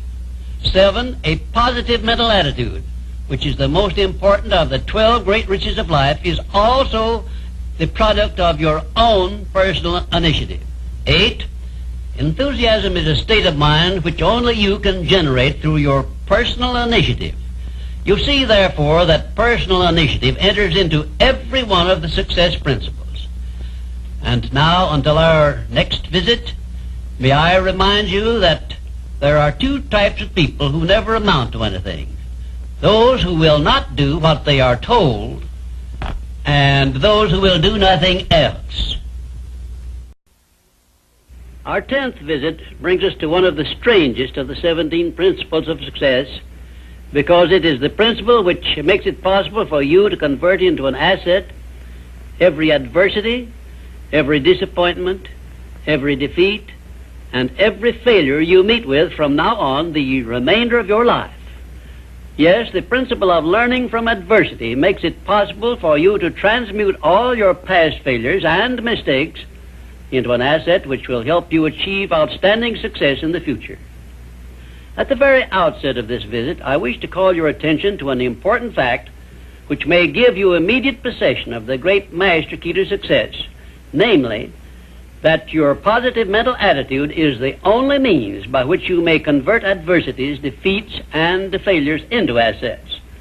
It seems to have been intended that everyone should experience adversities, defeats, and even failures as a part of nature's method of disciplining people to learn how to take possession of their own minds.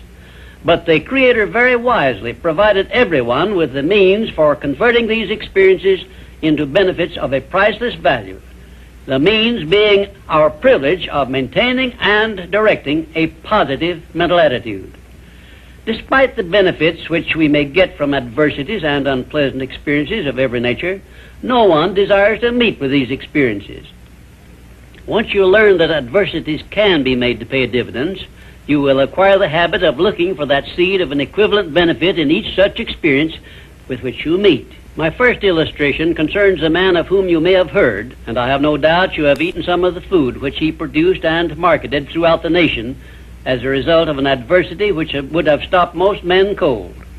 The man was Milo C. Jones, who owned a small farm near Fort Atkinson, Wisconsin, on which he made only a fair living until he was stricken down with double paralysis, which deprived him of every portion of his body except his brain. In this hour of his greatest adversity, Milo C. Jones used his mind, took possession of it for the first time in his life, perhaps, and out of that mind came the idea of raising hogs and converting them into little pig sausage. And on that same farm, where previous to that adversity he made only a mere living, he found the seed of an equivalent benefit that compensated him for the loss of the use of his body, and lived to see little pig sausage yield him a huge fortune. Isn't it strange that so often people have to be cut down by failure and defeat before they learn that they have minds capable of mastering all of their problems? My next illustration is based on an adversity of a man whom we all know because he was President of the United States, and his name was Franklin D. Roosevelt, who was stricken in the prime of his life with polio, which destroyed the use of his legs. Instead of sitting on a street corner with a tin cup and some lead pencils, as many another might have done under similar circumstances, Franklin D. Roosevelt transmuted his affliction into a buildup of his self-reliance and lifted himself to the highest position available to mankind anywhere on this earth, got that position and held it until he passed on, held it longer than had any previous president. Verily, I tell you with all the enthusiasm at my command, that you may find in your adversities the necessary challenge to inspire you on to success, such as you never would have known without these experiences. Right here, may I remind you of the great importance of following the principle of a positive mental attitude, because this is the principle you will need most in converting unpleasant experiences into assets. My next illustration involves a very intimate personal experience of my own, which began when my mother passed on. I was 8 years of age. I know that the loss of one's mother at any age usually is regarded as an irreparable loss which offers no possible benefits. But even in the loss of loved ones, we may find that there is a seed of an equivalent benefit. I found that seed in one of the most wonderful persons I have ever known, when my father brought home my new mother. It was she who inspired me to prepare myself for the opportunity I was to receive later in life, when I met Andrew Carnegie and received from him the commission to organize the world's first practical philosophy of personal success. Had it not been for the loss of my mother, I would not now be having this visit with you, and my books would not now be serving to help millions of people throughout the world to find their places in life. Nothing is ever so bad or so unpleasant that it may not yield some benefit if we keep a positive mental attitude toward the experience and make it a habit to look for that seed of an equivalent benefit. This, of course, involves the application of that important success principle, personal initiative. Now I come to an illustration which involves our great American way of life and all the personal freedom and opportunities we enjoy under our way of life. And it begins with our defeat of the British in 1778. Probably every Britisher believed that the loss of the American colonies was an irreparable loss which offered no possible benefits. Yet you and I know that if we had not defeated the British and made ourselves rich and powerful, the British Empire probably would have been wiped out in World Wars I or II. We know also that although the British Empire survived those two wars, it was our financial help which saved the British from starvation and bankruptcy. So, today, every Britisher should give thanks for the defeat of Lord Cornwallis's armistice, because that defeat finally became the means of survival of the British Empire. My next illustration brings us face to face with an adversity which involves you and I and every other person now living. I have reference to the trend in this and all other countries to rob individuals of their rights of personal freedom, a trend which is in direct violation of the obvious purpose of the Creator to give every individual the privilege of freedom of thought and action. There is something definite you and I can do about this common trend to rob us of our rights of personal freedom. We cannot turn it back entirely by our individual efforts, but we can and we should do something about it where it affects us individually and where we know what we can do and how we can do it. Of course you will ask, what can I do to influence a world trend? And I shall answer by saying there is something definite that you can do. You can refuse to accept this common trend and take full possession of your own mind, thus fulfilling your personal responsibility to your Creator. Remember those two sealed envelopes I mentioned in a previous visit. One of them is labeled riches you may enjoy by taking possession of your own mind. Very well, you have a responsibility to yourself, your loved ones, your Creator, to take possession of your own mind and to direct it to ends of your own choice. This responsibility is yours and no one else can rob you of it or fulfill it for you.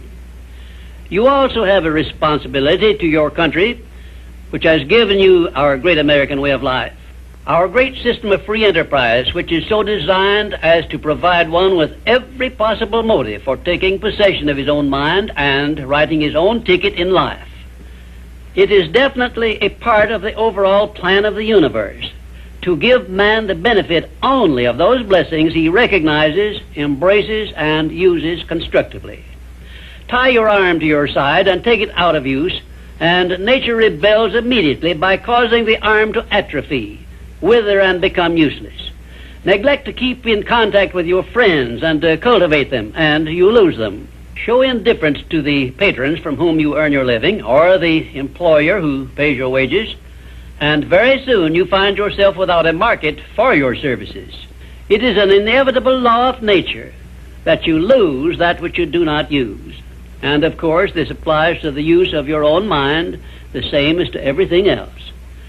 And we who so often boast that we are citizens of the richest, the greatest, and the most powerful nation civilization has yet produced, will do well to remember this law, through which we lose that which we do not properly use. In this visit, I have brought you what may be a surprise, or even a shock, by introducing this great principle of profiting by adversity. If you are ready for this principle, you will embrace it at once, and never again, as long as you live, will you brood over unpleasant experiences without knowing full well that your efforts could be better employed by searching for that seed of an equivalent benefit which is available in those experiences. Now, before I conclude this visit, I shall give you this assignment which, if you carry it out sincerely, may well bring you a new birth of opportunity such as you never dreamed of experiencing. Go back into your past experiences, study each adversity and failure you may have experienced, and look for that seed of an equivalent benefit you had not before discovered, and you may find yourself richer than you believed yourself to be.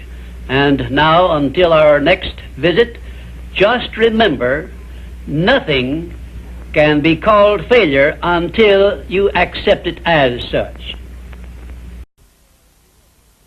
We have now come to our 11th visit, where I shall present creative vision, the success principle which is responsible for the building of all of our plans, aims, and purposes.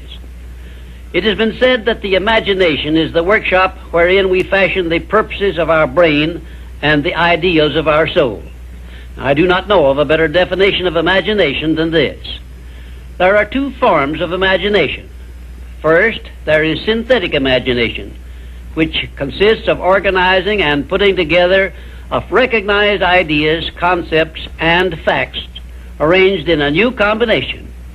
Very seldom does anyone create an idea or anything else absolutely new. Nearly everything known to civilization is but a combination of something that is old. Secondly, there is creative imagination, which operates through the sixth sense and has its base in the subconscious section of the brain and serves as the exclusive medium through which basically new ideas or facts are revealed. Let me give you some examples of synthetic imagination in action. 1. Edison's invention of the incandescent electric lamp was the creation of synthetic imagination because it was created by bringing together in a new combination two old and well-known principles. 2. Clarence Saunders' idea on which the Piggly Wiggly store system was based was the result of synthetic imagination because he merely borrowed the self-help cafeteria plan and introduced it into the grocery store business. But despite the simplicity of the plan, it is said to have yielded its organizer $4 million during the first 4 years after it was put to work. 3. Henry Ford's first automobile was created through synthetic imagination by the simple procedure of bringing together the well-known method of transportation, the horse and buggy, and the steam-propelled thrashing machine. Both ideas were old, but it remained for Henry Ford to combine them in a new method of use, and he made himself the most distinguished industrialist of his era by his achievement, not to mention a fabulous fortune. 4. The man who dipped a hunk of ice cream in chocolate, placed a stick in it for a handle, and called it Eskimo pie, used synthetic imagination and started a new industry which still has a widespread outlet and grosses annually a huge sum. It is safe to assume that the creator of this simple plan of merchandising was well compensated for his use of his synthetic imagination. 5. F.W. Woolworth made use of synthetic imagination by the simple procedure of setting up a retail store in which a large variety of merchandise retailing at 5 and 10 cents per item was offered to the public, and lived to see his merchandising innovation start a series of similar retail stores which gross annually many millions of dollars in sales and made Woolworth rich in the bargain. Now, I shall give you some examples of creative imagination. 1. Edison's invention of the phonograph was the outgrowth of creative imagination because no part of his invention had ever been known or used previously. 2. Signor Marconi's invention of wireless communication was also the outgrowth of creative imagination because it was based on basically new ideas which never had been used previously. He was the first to discover the means by which the ether could be made to take the place of wires in the transmission of sound. 3. Madame Curie's discovery of radium was also the outgrowth of creative imagination because no one before her had ever revealed either the actual existence of radium or the method by which it could be recovered or refined. 4. Wilbur and Orville Wright's perfection of the modern airplane was partly the result of creative imagination and partly the result of synthetic imagination, because others previous to their time had discovered some of the ideas they used successfully, but they were the first to coordinate those ideas so they worked. 5. Robert G. Letourneau made effective use of creative imagination by building heavy dirt-removing machinery which involved ideas never before used, although he was practically unskilled in engineering and had very little schooling of any kind. I worked with Mr. Letourneau for a year and a half, during which I saw him in action many times when he was drawing entirely upon the faculty of creative imagination and receiving his ideas from sources outside of his own immediate education or knowledge. And right here, in case you have not already recognized the fact, I am bringing you very near the point where people sometimes tune in on their creative imagination and come up with ideas which benefit great numbers of people and make themselves popular and rich. I am going to give you these suggestions solely as inspiration intended to introduce you to your faculty of creative imagination. All the good ideas have been used up, did I hear you say? Quite to the contrary, the best ideas are yet to be revealed and put into service of mankind. There are no more opportunities to become rich, did I hear you say? If you will give me an acceptable plan for influencing married people to adopt and use the mastermind principle in their domestic relations, you may benefit many billions of people in homes where harmony does not now prevail, and make for yourself a reputation worthy of a king's ransom. If you have a better idea or plan for the use of salesmen in any field of selling, your idea may help millions of salesmen to increase their incomes and bring you a reward worthy of the value of your idea. I am still talking to you about exercising your faculty of imagination, but I am limited as to the number of ideas I can give you in so short a time. But I will give you some more useful ideas in my next visit. Imagination is a trait which becomes alert only by constant action based on the success principles I have described in these visits. You are the one who must supply this action. The rules of accurate thinking are so clear and simple that I often wonder why so few people ever take time to learn the rules, since accurate thinking is the very foundation of all successful achievements.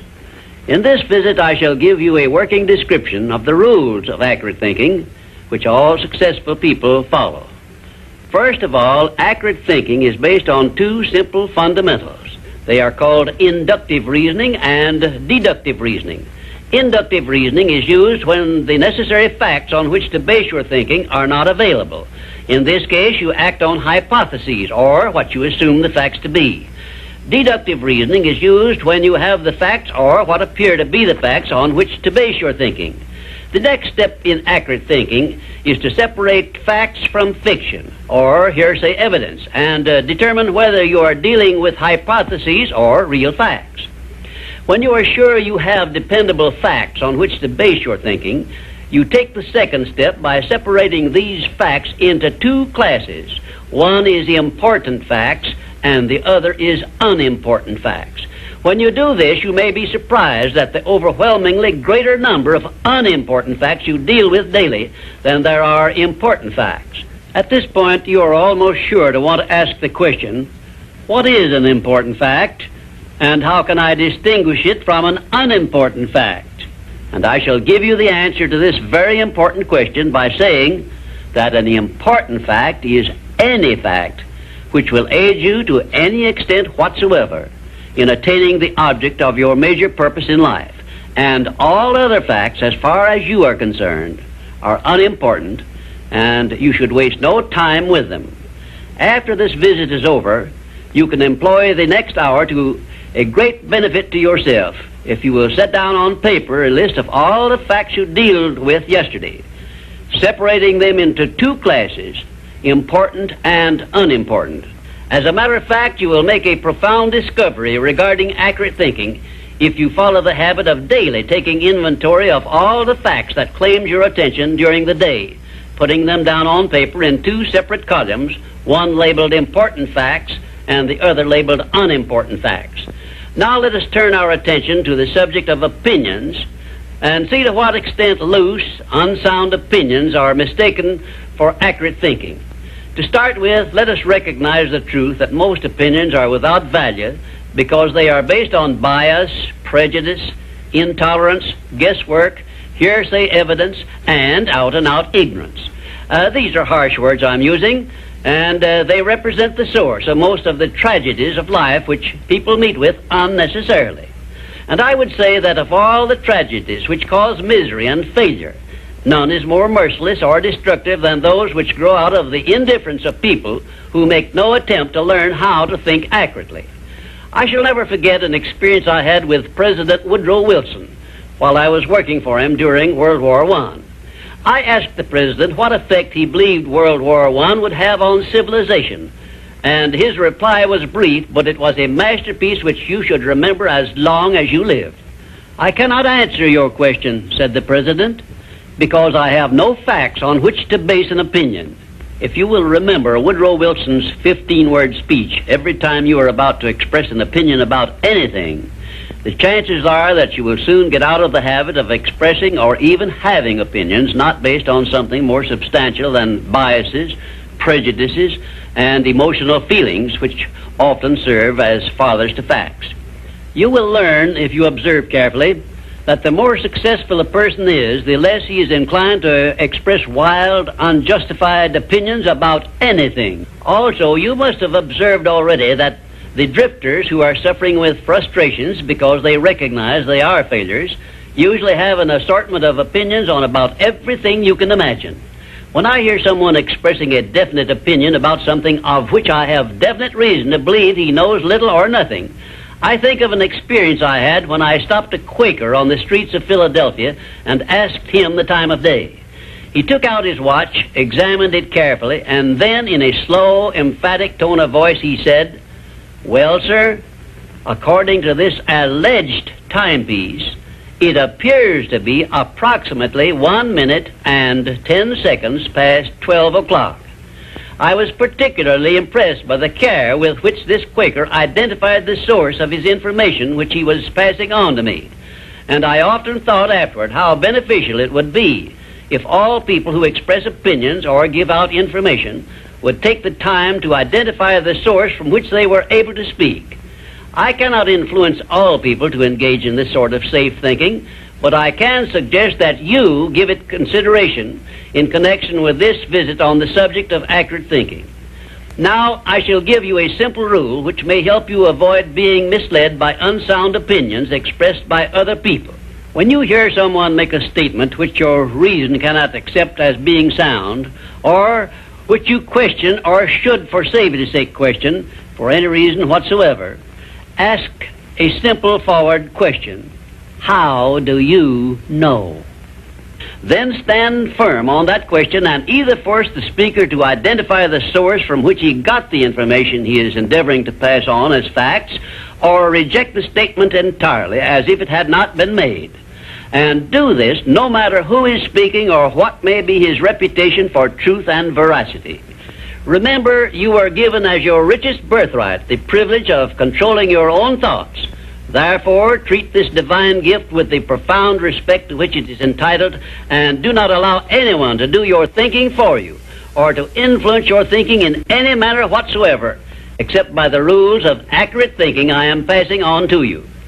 Follow this procedure regardless of what people think or say about your method of thinking. If they wish to call you a cynic or a doubting Thomas, let that be their misfortune. But for your own good, go right on thinking by rules which will save you from many mistakes and tragedies throughout your life. Now I will give you 7 rules to follow, which, if you memorize them and follow them as a daily habit, may bring you top rating as an accurate thinker.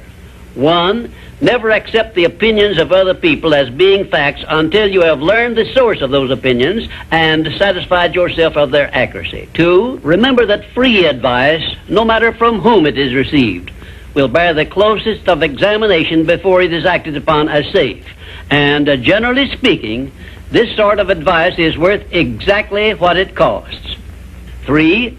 Alert yourself immediately when you hear anyone speaking of others in a discourteous or slanderous spirit, because this very fact should put you on notice that what you are hearing is biased, to say the very least about it, and it may be out-and-out misstatement.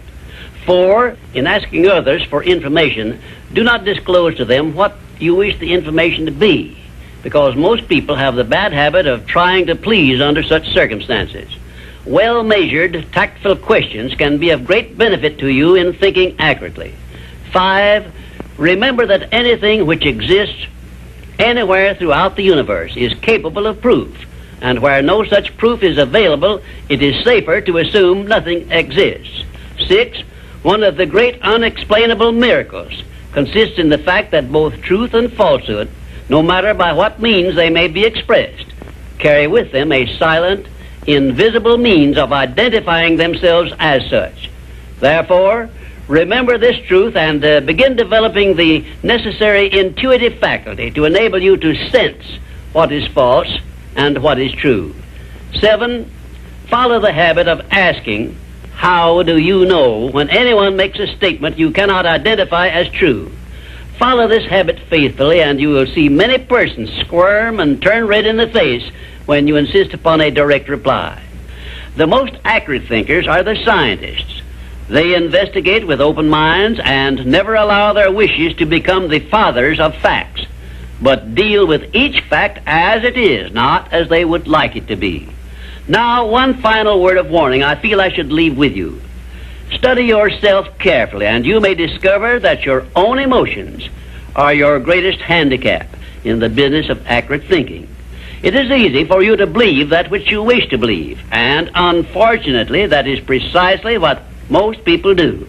This is a method by which many people condemn themselves to eternal failure and defeat, and it is a method which opens wide that sealed envelope which contains the list of penalties they must pay for neglecting to take possession of their minds and use them for constructive ends beneficial to themselves. And now, until our next visit, may I say goodbye.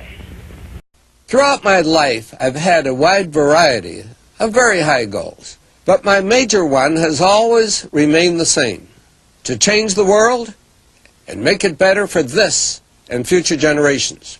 Napoleon Hill and his philosophy of success have helped me to develop, maintain, and advance this goal. In his final visit with us, Dr. Hill discusses the nature of universal law and its impact on us all. The 13th visit brings us to the analysis of a law of nature which is the basis of all of our habits, both the good habits and the bad. This law is a vital part of the 17 success principles because it is the means by which you and every other person can put into operation an irresistible power by which your aims and purposes are attained almost automatically by the action of your habits. I have named this law cosmic habit force because it is the law which gives definiteness of action to everything which moves throughout the entire universe. It keeps the stars and planets in their accustomed places, and it fixes the life patterns of every living thing, from the smallest insects to the largest animal, excepting only man, who has been given the means by which he may use this law to establish his own habits and determine his own desires and movements throughout life. Cosmic habit force binds every living thing lower in the scale of intelligence than man with what we call instinct. But man can rise above these fixed patterns by which lower forms of life live and establish his own pattern. This privilege is the only thing over which man has complete power of control and direction. And it is interesting to observe that the Creator never gives man any form of riches without sending along with it the means by which man may do whatever he pleases with those riches. Like every other natural law, cosmic habit force has both a positive and a negative potential application. The negative application of this law is called hypnotic rhythm, which means, among other possible results, it fastens upon individuals that by our neglect to fix our thoughts upon the things we desire in life, and thereby gain the power of cosmic habit force in attaining these desires, the law automatically acts through the negative hypnotic rhythm feature and fixes our minds on the things we do not desire and attracts to us the physical counterpart of these desires. Understand this principle of the law of cosmic habit force, and obviously you will have a better conception as to how essential it is to keep your mind occupied with the life pattern and the things and circumstances you desire until this pattern is taken over and made permanent by cosmic habit force. Cosmic habit force is the watchdog, so to speak, which looks over your shoulder all through life, examines every thought you release, every act in which you engage, and forces upon you the penalties or the rewards in those two sealed envelopes I described in a previous visit. When you understand the principle of cosmic habit force, it is clear enough that you cannot go through life without using the power of this law to carry out the circumstances and the desires you voluntarily choose, or, by your neglect, allow the same law to force you to pay the penalties I described. You have a power of choice here, the same as in all other things, but your neglect to exercise this power brings certain, if not always swift, retribution upon you. Perhaps you now see why I warned you in a previous visit that the two sealed envelopes were not imaginary but real. And of course you now understand that you must avail yourself of the benefits of one or be forced to accept the penalties of the other. There is no halfway compromise for any human being. Ponder over this profound truth, and you will probably get a more impressive understanding of the power which is available to you through the application of the 17 success principles of the science of success. And you may also acquire a better understanding as to why these 17 principles have spread throughout the world without organized business management behind them. Why this science of success philosophy is believed to have brought personal success to more people than has any other philosophy designed to help individuals to take possession of their own minds. The nearest to a description of the law of cosmic habit force I have seen is Emerson's law of compensation, in which he so clearly established the truth that nothing ever just happens by luck, but every effect has its definite cause, albeit we often observe effects, the causes of which we cannot isolate or understand. If you will read Emerson's essay on compensation again, in view of what I have said about the law of cosmic habit force, you may get much more from it than you absorbed from it previously. Now I shall give you a variety of illustrations as to how the law of cosmic habit force operates. One, first of all, let me call your attention to the fact that cosmic habit force fixes the habits of the electrons and protons of matter, so that their relationship and chemical behavior always follow the same pattern. Thus we see that everything throughout the universe comes under the influence of cosmic habit force, and everything moves and exists by a pattern which is immutable and enduring, except man, who, as I have said, can break the habits established by cosmic habit force which affect him and set up in their place habits of his own choice. Two, cosmic habit force fixes the pattern of every form of vegetation which grows from the soil of the earth, so that each thing reproduces after its own pattern.